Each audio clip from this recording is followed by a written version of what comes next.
Hi everybody, welcome to my YouTube channel and welcome back for those who've been around for the long haul.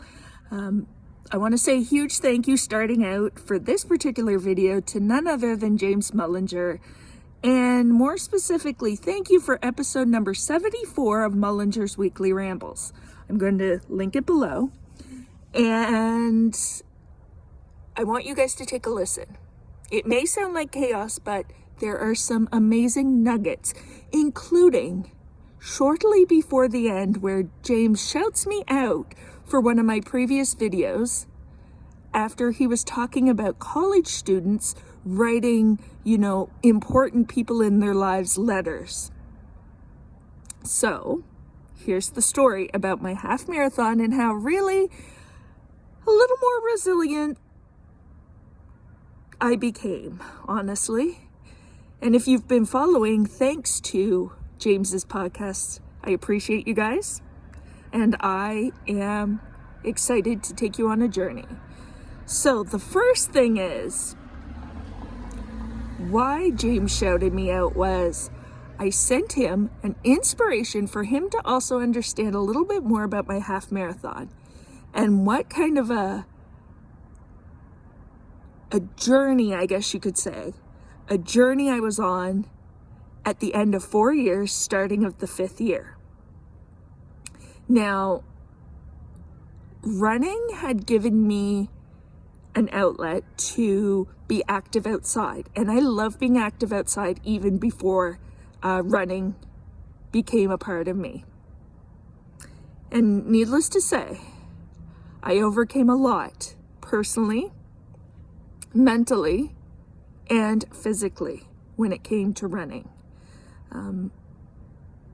At every distance, it may not have been easy, but it was a sense of ease and flow.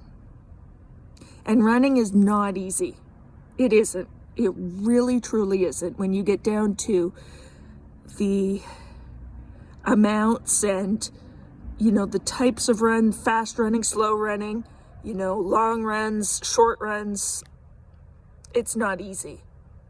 But every step of the way, no word of a lie, I learned something. Whether it was something about myself personally, whether it was the running community that I fostered, not only from New Brunswick, but Nova Scotia, Prince Edward Island, and really across the country.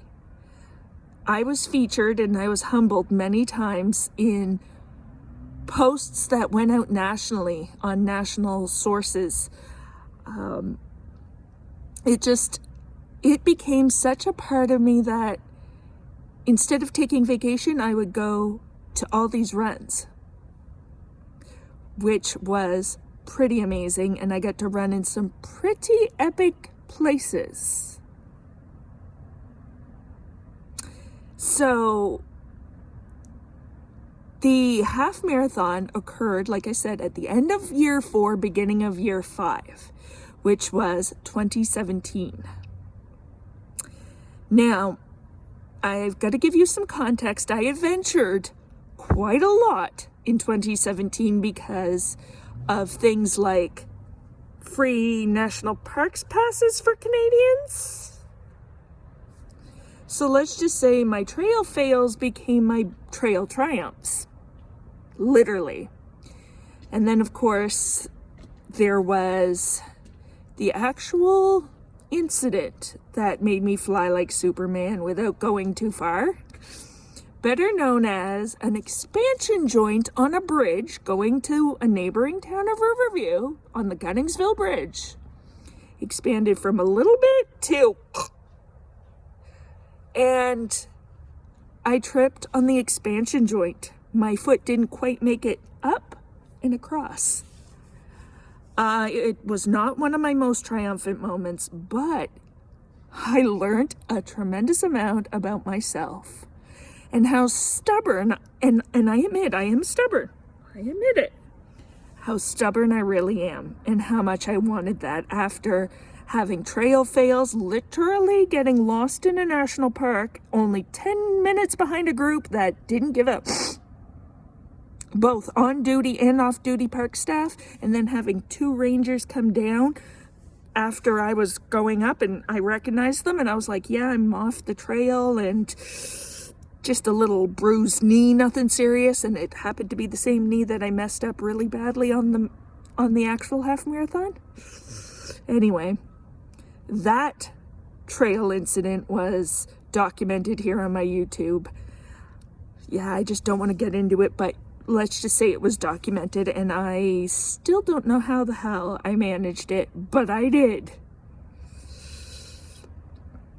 It wasn't the distance either, because it was only about 10K. And it wasn't the distance, it was the people who I was with. And I'll never forget it. And my dad even got mad. And ironically, my internet went out. And I didn't have a cell phone at the time. And my internet went out. So my dad contacted the park and, of course, got an earful. Was she, able, all the things for covering your butt. But my dad was like, no, it's your on-duty and off-duty staff. And I learned my biggest lesson at that point. That was mid-August. And like I said, by end of October, it had served me well, surprisingly. And I have not been back to Fundy National Park since 2017. More specifically, the day before my birthday is when we went to Fundy for the last time.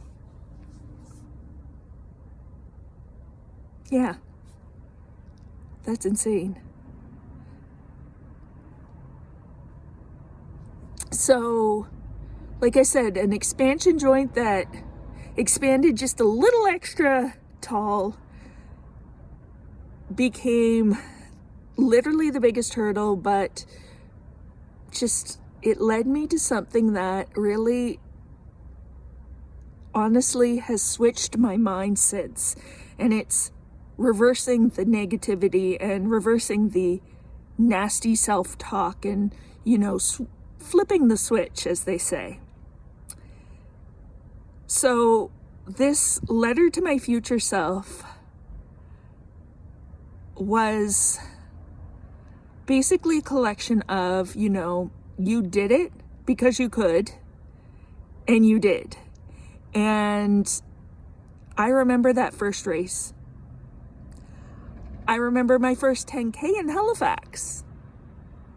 I remember trying to get up the McKay Bridge back to Halifax on that 10K from Dartmouth. 2 years in a row. So 2014 and 2015. I did that 10K. Twice. I had to literally positively self-talk myself up the McKay Bridge into Halifax to get back to the finish line. Twice. And in 2015, I was also doing the 5K the previous afternoon, and then the next morning doing that 10K. But as you understand, it led me to a half marathon, which really I'm not extremely proud of, but I'm not proud of it. So if you get me, I'm a little ashamed that I didn't listen to my body carefully, but somehow pushing through it made it one of the best memories ever. And really, I found the joys in the synchronicities. And that's where I'm going to leave this because, it's the joy in the small things, the joy in the synchronicities that really, for me, have always made the best memories. And this run, albeit hard, was probably my most rewarding.